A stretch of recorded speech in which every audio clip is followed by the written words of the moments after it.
Hi, my name is Henry, and I'm a professor of philosophy and religion. I'm talking about a 90-day cleanse, a 90-day no alcohol purge. Today is day 12. So I want to talk about um, a wedding that I went to. I talked before about how that was not on my radar, although it was in my calendar. And so I thought, oh, am I going to grant myself an exception?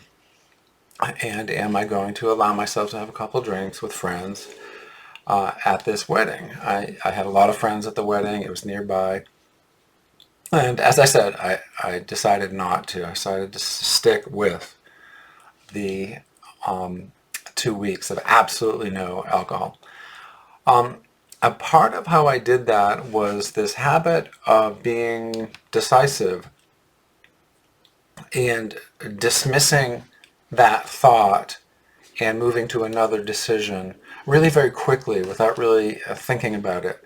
And that grants your mind a lot of freedom. It gives your subjectivity a lot of freedom and free room to roam.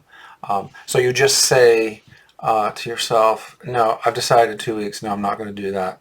And I thought that, look, I'm going to remember whether or not I drank at this wedding for the rest of my life. I'm going to remember, did I stick with that decision? And oh God, I'm so glad I did. I have such a feeling of victory. I've conquered this. And, I was only a moderate drinker. Now, my heart just reaches out to people who are extremely heavy drinkers with a physical dependence, or real alcoholics who are drinking at least 5 to 10 to 15 most nights, or binging a lot of nights. And binging can be actually very dangerous too, because if you're not drinking Monday through Friday and all of a sudden Friday you have 8 drinks, you haven't really developed any tolerance for it. So my heart just reaches out to people whose brains, again, are just so seemingly corrupted by alcohol that they can't really want to see it. And your brain is what's going to help you see it. I've met alcoholics who don't know they're alcoholics. They're just partiers. They just enjoy a few. They're just wine drinkers. So my heart reaches out for them. So I decided to go for this wedding and not drink at all. And I have to admit, when I was first there, they had a reception. You could get wine. There was a little temptation right there. Yeah, I'm here with new people. It's a little awkward. I don't know who to talk to. Most of my friends aren't here yet. But after that, I just didn't want to. I had some tea. I had some juice. And they had really good snacks. So before dinner. So I really recommend to you that you have to make this absolute decision, and then you have to realize that there's going to be this devil on your shoulder that's saying, oh, you're on a date. Oh, you're out with friends. You haven't seen your buddy in a long time. Your brother, your sister's in town. Um, there's always a reason, even silly reasons. Like, it's Columbus Day today. I forgot. Or I got a coupon for $2 off laundry detergent. There's always going to be a reason that your brain is going to come up with to drink. And yeah, a wedding is a bigger one, but there's no law of the universe that you have to drink at a wedding to celebrate and have fun. And that's another thing I learned. I had absolutely as much fun at that wedding as I would have had if I had had 2 or 3 or 4 drinks and got a little buzzed. I met someone at the wedding, and I'll adapt this story because it was very powerful. I sat next to a couple friends and then a woman who was with her boyfriend on the other side. And the boyfriend was drinking, just one drink. but she was not drinking. And I noticed, oh, you're not having anything to drink. And she goes, yeah, I am a teetotaler. And I go, oh, wow, I don't meet many people who just are totally not non-drinkers. She goes, yeah. And the conversation went on. I said, oh, could you tell me more? I'm doing a 90-day cleanse.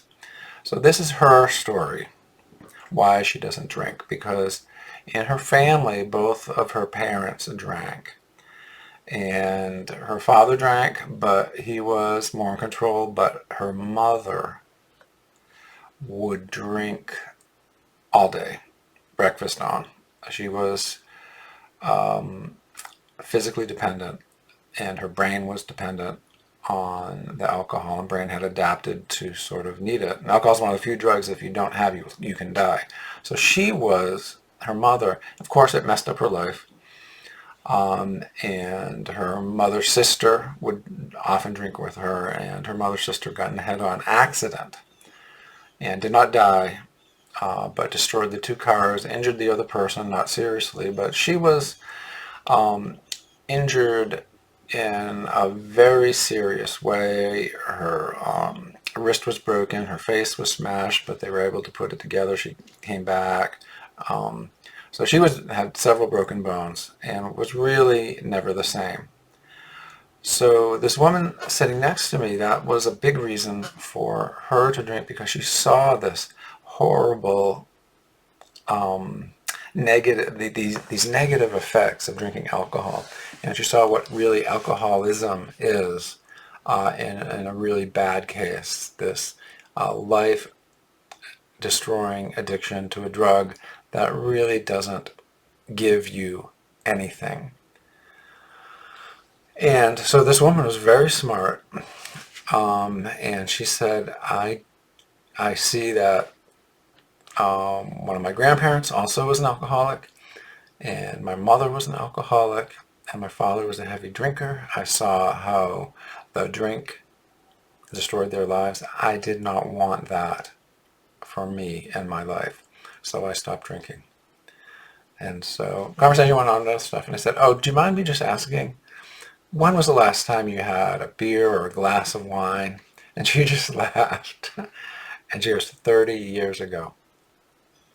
And I said, you are really a smart woman. I said, thank you for sharing. That really, really helps me.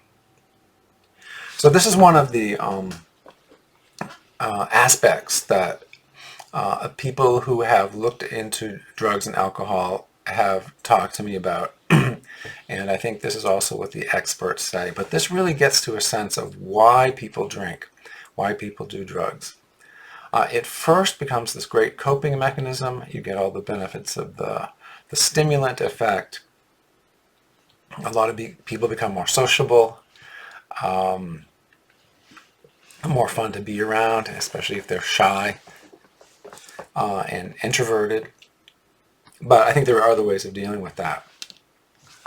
But this is what one person who was counselor, and he said this: you sort of have this basic brain feeling of being in a normal state.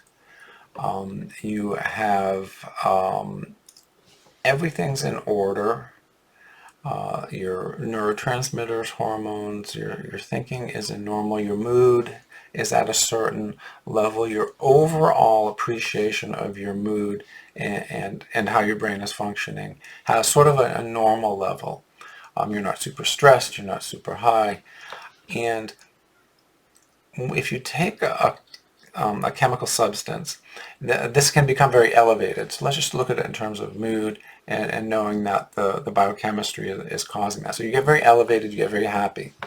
But then you often come down below your baseline, and then you'll slowly float and adjust back up to a baseline as your mood sort of equalizes. And you process the drugs out of your system. And then if you wait long enough, you'll come up to baseline. Or you could just take more of the chemical substance, go whoop, way up above baseline again, where you want to be.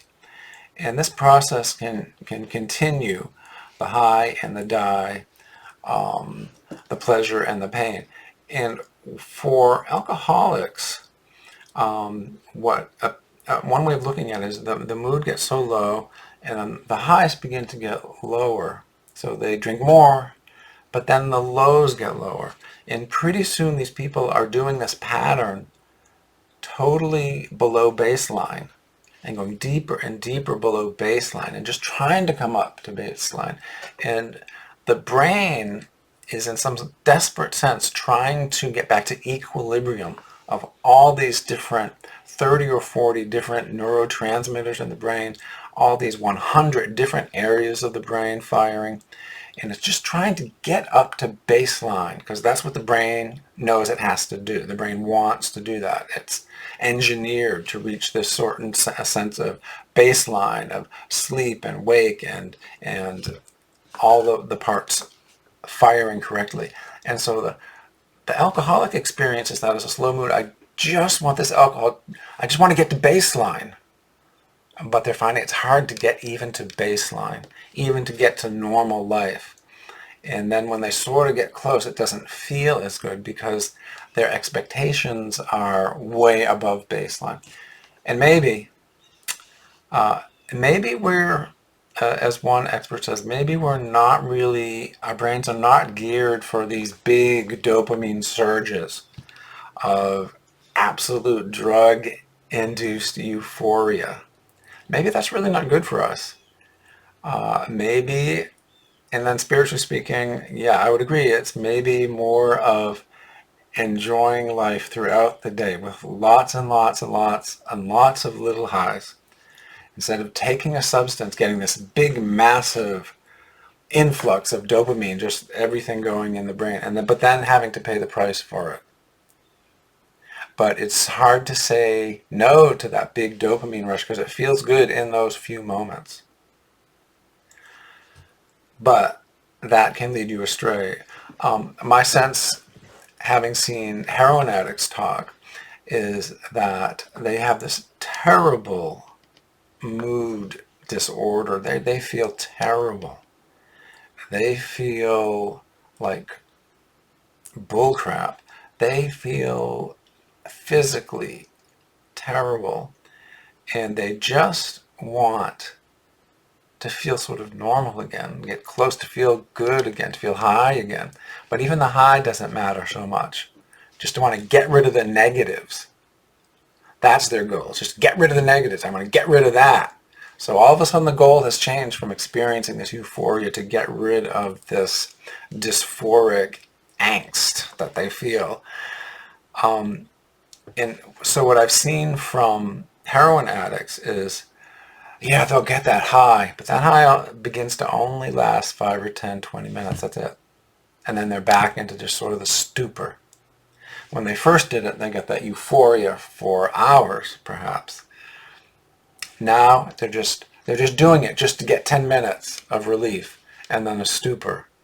Terrible. And alcohol does a very similar thing, just trying to get up to a baseline. So spiritually, I think the way of looking at it is that the universe created us. God created us with certain capacities. At least that's the goal for most human beings, to be created with this.